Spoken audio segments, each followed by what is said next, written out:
After school-wide expectations have been established, defined, and taught using direct, explicit instruction, it is important to provide feedback to students about their performance. This section presents the use of positive, affirming feedback when teaching school-wide behavior expectations.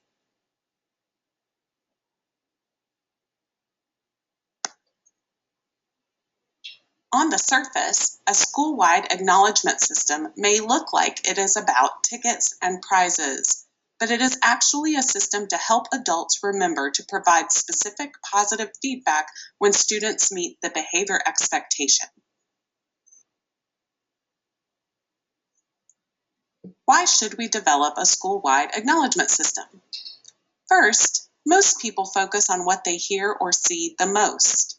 Therefore, having a school-wide behavior system that focuses on expected behaviors will help to reinforce the demonstration of those behaviors. We also know that behavior is more likely to be repeated when it is reinforced. Another reason to develop a school-wide acknowledgement system is to encourage a more positive climate at the school. People will be happier if the environment is more positive.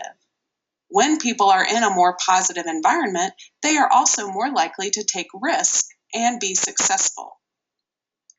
Our goal is to help students move toward intrinsic motivation. However, this is not automatic. Many students have never experienced that it feels good to do the right thing. Our job is to help them learn what that feels like. Reinforcement systems are the bridge between students and teachers to build trust and relationships, which will only encourage the development of intrinsic motivation. If students are motivated to demonstrate the desired behaviors, there will be a reduction in problem behaviors, which will lead to a reduction in the amount of processing and dealing with problem behaviors. Teachers will have more direct instruction time with all their students, and administrators will have more time to be instructional leaders rather than disciplinary support.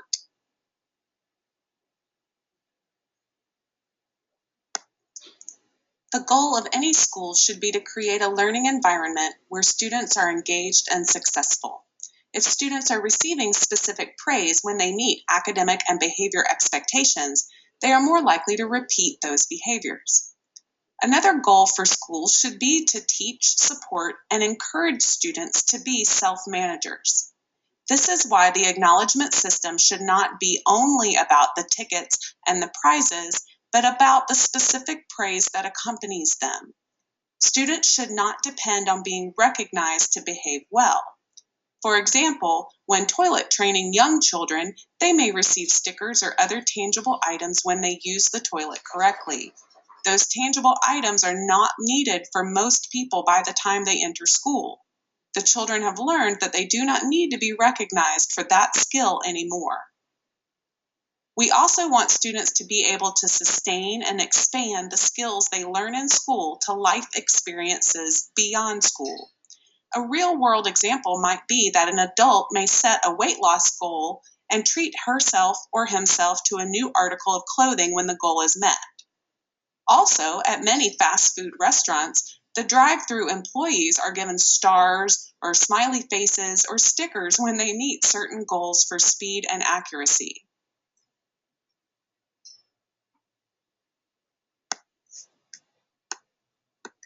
Research shows that rewards are very effective when they are used as a teaching tool and in conjunction with specific praise. The specific praise should be given only when students exhibit the desired behavior.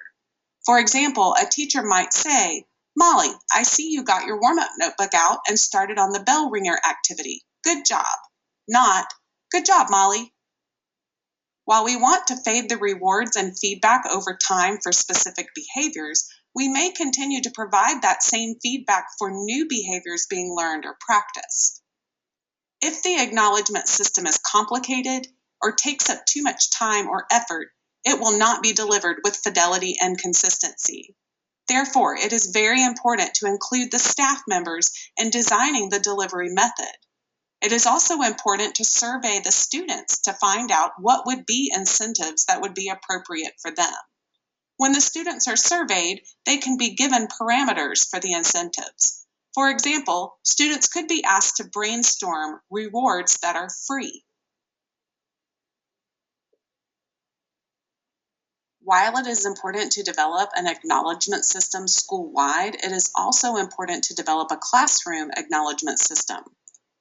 All classrooms need to use a system in which the majority of their time is spent on focusing on what is going well.